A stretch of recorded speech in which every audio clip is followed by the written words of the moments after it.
Je suis Jean-Calvin Nana, comme vous le connaissez. Je suis père de marié d'abord, hein, avant d'être père de 4 enfants. Sur le plan professionnel, je suis ingénieur dans l'aéronautique. Et comme vous le savez aussi, dans cette église, je suis un des anciens. Je suis né dans une famille chrétienne, mais chrétienne traditionnelle, où les manifestations du Saint-Esprit n'étaient pas connues. Mais dès le bas âge, à partir de 4 ans, 5 ans, par la grâce du Seigneur, j'avais développé une relation vraiment intime avec le Seigneur. Une relation vraiment de confiance avec le Seigneur. Et on était dans cette relation avec le cœur d'enfant que j'avais.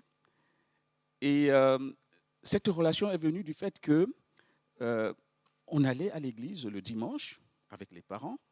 Et aussi, j'étais mis dans une école confessionnelle, une école qui était détenue par des missionnaires protestants, où il y avait des cours de Bible. Ce qui fait que ça a développé ma petite connaissance dans cette marche avec le Seigneur. Mais c'était une relation assez forte quand même, parce que je pense que ça bâtit ma foi. Et entre parenthèses, je rends un hommage aux monitrices et aux moniteurs d'enfants. L'œuvre que vous faites, c'est quelque chose de formidable. Continuez. Et bien sûr, à l'âge de 12 ans, le Seigneur, connaissant ma soif de lui, m'a fait rencontrer un ami que je connaissais de longue date. Il s'appelait Isaac, je n'ai pas oublié, parce que ça fait longtemps. Et cet ami-là avait rencontré le Seigneur de la bonne manière, avec le plan de salut, etc. Et il m'a présenté le plan de salut. Et c'était là la réponse à la soif qui était au fond de mon cœur d'enfant. Et j'ai donc accepté de me joindre à cette communauté réveillée de l'époque. C'était au Cameroun. Et les églises réveillées, on ne connaissait même pas. Moi-même, avant de recevoir le Seigneur, je ne savais pas ce que c'était. Et du coup, ça a provoqué, de ce fait-là aussi, de l'incompréhension dans ma famille. Et puis, ils auraient bien aimé que je continue dans cette voie de protestant traditionnel, ça ne leur posait pas de problème. Mais cette nouvelle naissance et cette nouvelle approche a provoqué un vent, on va dire, de panique dans la famille. Et ça s'en est suivi des pressions pour que j'abandonne. Et le Seigneur m'a donné la force de tenir bon. Jusqu'à ce que, un jour, l'église dans laquelle on allait déménage. Et en Afrique, quand une église déménage, ce n'est pas comme ici, on ne cherche pas sur Internet. Voilà un gamin de 12 ans, une église qui déménage, je ne savais pas où ils étaient partis. J'ai cherché, j'avais beau chercher, je n'avais pas retrouvé l'église.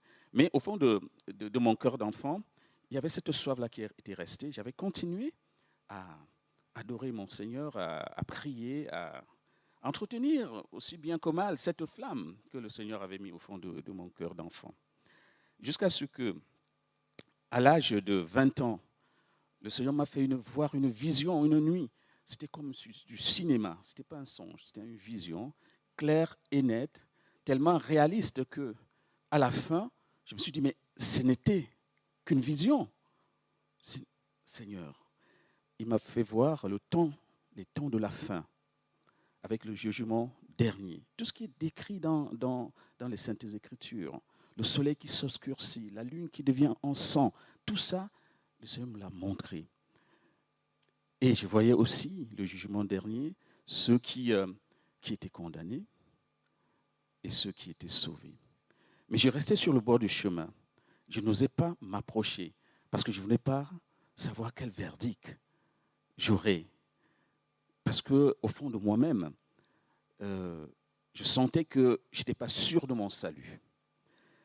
Et quand la vision s'est achevée et que je me suis rendu compte que ce n'était pas une réalité et que ce n'était qu'une vision, je me suis dit, Seigneur, merci. ce que je te demande, c'est tout simplement de me conduire dans une église et je te servirai. Voilà comment ça s'est passé. Et 1 an plus tard, j'ai fait la rencontre des frères qui étaient dans un mouvement qu'on appelle la Vie Nouvelle pour tous, qui est un mouvement de la Ligue internationale pour la lecture de la Bible. Et c'était des frères qui étaient interconfessionnels, ce n'était pas une église, qui se rassemblaient pour fortifier leur foi, pour étudier la Bible, etc. Et j'ai fait un bout de chemin avec eux. Et le Seigneur m'a préparé, puisque quelques temps plus tard, quand je suis parti à l'université, il y avait du travail. Voilà, le GBU, les jeunes. Les jeunes. C'est une chose formidable que de servir le Seigneur dans sa jeunesse. Donc, on a passé 3 années, j'ai passé 3 années avec les frères sur le campus, mais c'était des années d'évangélisation. On a travaillé pour le Seigneur. Le Seigneur nous avait envoyés là pour cela. Et après, j'ai dû compléter mes études en venant en France. C'est pour ça que je suis peut-être là devant vous aujourd'hui. Et du retour au Cameroun, après les études en France, le Seigneur m'a mis dans le cœur, avec un peu plus d'empressement, de m'impliquer encore plus dans son œuvre. Et bien sûr, je lui ai demandé, je lui ai posé 2 questions. Qu'est-ce que je devais faire pour toi? Et où? Voilà les 2 questions. C'est tout simplement, la première réponse était, Jean Calvin, je te demande de soutenir l'œuvre au travers des soutiens que tu apporteras aux hommes de Dieu, c'est-à-dire les pasteurs. Un soutien. Parce que nos pasteurs sont souvent isolés. Ils sont souvent seuls. Ils ont besoin des personnes, même si on ne les voit pas, qui les soutiennent dans la prière, qui les soutiennent, même quelquefois en intervenant, en prenant avec eux une petite charge qu'on peut les déléguer. Le Seigneur dit, voilà à quoi tu es appelé. Et je lui ai aussi demandé, Seigneur, où ça se passera? Et comme j'étais au Cameroun, je suis rentré à l'église, j'ai dit, voilà, j'ai partagé la vision avec les pasteurs qui étaient là. Ils disent, oui, Jean Calvin, j'approuve que le Seigneur m'a aussi montré, et je confirme que le Seigneur m'a montré que tu devais être dans cette voie. Et le Seigneur m'a dit, ben, ce ne sera pas là, ce sera en Europe. Voilà, j'ai dû faire mes bagages pour revenir en France. Et j'ai fait le tour des églises. Jusqu'à ce qu'un jour, j'entre dans une église. Pour moi, ce n'était pas cette église-là, ça ne pouvait pas être cette église-là. Et quand je voulais sortir, le Seigneur m'a dit, ce sera là.